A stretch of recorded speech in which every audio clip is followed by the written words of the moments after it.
ಹಾಸನ ಜಿಲ್ಲೆಯಲ್ಲಿ ಹೊಯ್ಸಳ ಮಹೋತ್ಸವ ಮಾಡಲು ಹಿಂದೇಟು ಹಾಕುತ್ತಿರುವ ರಾಜ್ಯ ಸರ್ಕಾರ ಅದಕ್ಕಾಗಿ ಸಾಂಕೇತಿಕವಾಗಿ ತಾಲೂಕಿನ ಸಮಸ್ತ ಜನತೆಯ ಪರವಾಗಿ ಶಾಂತಲಾ ಮಹೋತ್ಸವವನ್ನು ಮಾಡಲಾಗುತ್ತಿದೆ ಎಂದು ಮಾಜಿ ಶಾಸಕ ಕೆಎಸ್ ಲಿಂಗೇಶ್ ತಿಳಿಸಿದರು. ಸುದ್ದಿಗೋಷ್ಠಿಯಲ್ಲಿ ಮಾತನಾಡಿದ ಅವರು, ಕಳೆದ ಸುಮಾರು 13 ವರ್ಷಗಳ ಹಿಂದೆ ಬೇಲೂರಿನಲ್ಲಿ ಹೊಯ್ಸಳ ಹಾಗೂ ಹಳೇಬಡಿನಲ್ಲಿ ಶಾಂತಲಾ ಮಹೋತ್ಸವ ನಡೆಸಲಾಗುತ್ತಿತ್ತು. ಅಲ್ಲಿಂದ ಇಲ್ಲಿಯ ತನಕ ಸರ್ಕಾರವಾಗಲಿ ಜಿಲ್ಲಾಡಳಿತವಾಗಲಿ ಹೊಯ್ಸಳ ಮಹೋತ್ಸವ ಅಥವಾ ಶಾಂತಲಾ ಮಹೋತ್ಸವ ನಡೆಸಲು ಇಚ್ಛಿಸಿಲ್ಲ. ಕಾರಣ, ಹಾಸನ ಜಿಲ್ಲೆ ಎಂದರೆ ಈ ಸರ್ಕಾರಕ್ಕೆ ಅಸಡ್ಡೆ, ನಿರ್ಲಕ್ಷ್ಯ. ಬೇಲೂರು ಹಳೇಬೀಡು ಶಿಲ್ಪಕಲೆಗಳ ಬೀಡು. ಇಲ್ಲಿನ ಸಾಂಸ್ಕೃತಿಕ ಕಲೆಗಳನ್ನು ತೋರಿಸುವ ಸಲುವಾಗಿ ಹೊಯ್ಸಳ ಮಹೋತ್ಸವ ಆಚರಿಸಲು ಸರ್ಕಾರ ಮುಂದೆ ಬರುತ್ತಿಲ್ಲ. ಎಷ್ಟೇ ಮನವಿ ಮಾಡಿದರೂ ನಾವು ಶಾಸಕನಾಗಿದ್ದಾಗಲೂ ಸರ್ಕಾರಕ್ಕೆ ಸಂಬಂಧಪಟ್ಟ ಸಚಿವರಿಗೆ ಮನವಿ ಸಲ್ಲಿಸಿದರೂ ಪ್ರಯೋಜನವಾಗಿಲ್ಲ. ಈಗಿರುವ ನಮ್ಮ ಶಾಸಕರು ಸಹ ಹಲವಾರು ಬಾರಿ ಮನವಿ ಮಾಡಿದರೂ ಸಹ ಯಾವುದೇ ಪ್ರಯೋಜನವಾಗುತ್ತಿಲ್ಲ.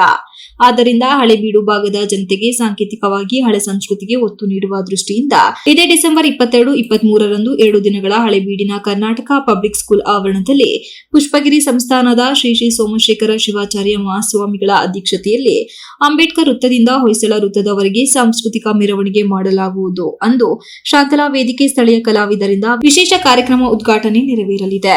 ಸರ್ಕಾರ ಶಾಂತಲಾ ಉತ್ಸವ ನಡೆಸುತ್ತಿಲ್ಲ. ಸರ್ಕಾರದ ಗಮನ ಸೆಳೆಯುವ ಉದ್ದೇಶದಿಂದ ಶಾಂತಲಾ ಮಹೋತ್ಸವ ಕಾರ್ಯಕ್ರಮವನ್ನು ನಡೆಸುತ್ತಿದ್ದೇವೆ. ಹಾಸನ ಜಿಲ್ಲೆಗೆ ಸರ್ಕಾರ ಮನ್ನಣೆ ನೀಡುತ್ತಿಲ್ಲ. ಅಲ್ಲದೆ ಮಂಗಳವಾರ ದಿನಾಂಕ 23ರಂದು ಮಂಗಳೂರಿನ ಹೆಸರಾಂತ ಆಳ್ವಾಸ್ ತಂಡದಿಂದ ಸುಮಾರು 400 ಜನರಿಂದ ಹಳ್ಳಿಗಳ ಸೊಗಡು ರೈತರ ಬಗ್ಗೆ, ಶಿಲ್ಪಕಲೆ ಬಗ್ಗೆ, ಈ ಜಿಲ್ಲೆಯ ಸಂಸ್ಕೃತಿ ಬಗ್ಗೆ ನೃತ್ಯದ ಮೂಲಕ ಜನರ ಗಮನ ಸೆಳೆಯಲಿದ್ದಾರೆ.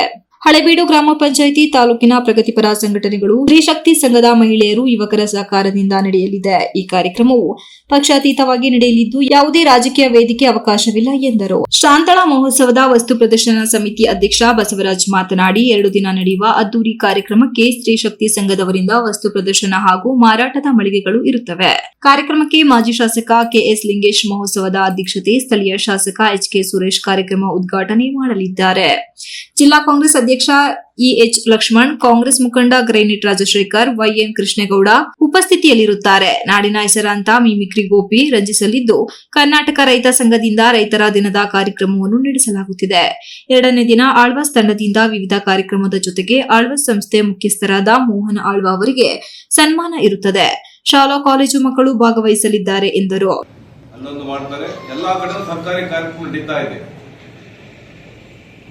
ನಾವುಗಳು ರೈತ ಸಂಘರು ಎಲ್ಲ ಪ್ರಗತಿಪರ ಸಂಘಟನೆಗಳು ಈಗಾಗಲೇ ಹಲವಾರು ಬೇಡಿಕೆಗಳನ್ನ ಸರ್ಕಾರದ ಮುಂದೆ ಇಟ್ಟಿದ್ದೇವೆ. ಮತ್ತೆ ಅದನ್ನು ನೀವು ಮಾಡಬೇಕು ಅಂತ ನಾನು ಸಹ ಶಾಸಕರಾದಂಥ ಸಂದರ್ಭದಲ್ಲಿ ಪ್ರಯತ್ನ ಮಾಡಿದೆ. ಅವತ್ತು ಆಗಲಿಲ್ಲ. ಆ ಕಾರಣಕ್ಕೋಸ್ಕರ ಅದೇ ಜಾಗದಲ್ಲಿ ಇಲ್ಲಿ ಪುಷ್ಪಗಿರಿ ಆಂಪಿ ಥಿಯೇಟರ್ಲಿ ಒಂದು ಪುಷ್ಪಗಿರಿ ಉತ್ಸವ ಅಂತ ಮಾಡೋದು, ಸಾರ್ವಜನಿಕವಾಗಿ, ಅದು ಸರ್ಕಾರಿ ಕಾರ್ಯಕ್ರಮ ಅಲ್ಲ. ಅವತ್ತು ನನ್ನ ಪ್ರಯತ್ನನೂ ಯಶಸ್ವಿ ಆಗಲಿಲ್ಲ.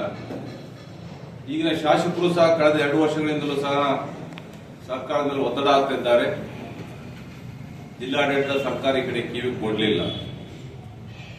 ಅದೇನೇ ಇರಲಿ, ಮತ್ತೆ ಪುನಃ ಸುದ್ದಿಗೋಷ್ಠಿಯಲ್ಲಿ ರೈತ ಸಂಘದ ಜಿಲ್ಲಾ ಉಪಾಧ್ಯಕ್ಷ ಕುಮಾರ್, ಶಾಂತಲಾ ಮಹೋತ್ಸವ ಕಾರ್ಯಕ್ರಮದ ಕಾರ್ಯದರ್ಶಿ ಎಂಸಿ ಕುಮಾರ್, ಖಜಾಂಚಿ ಮಲ್ಲಿಕಣ್ಣ ಹಾಜರಿದ್ದರು. Ganesh, TV 46 news Kannada, Belur.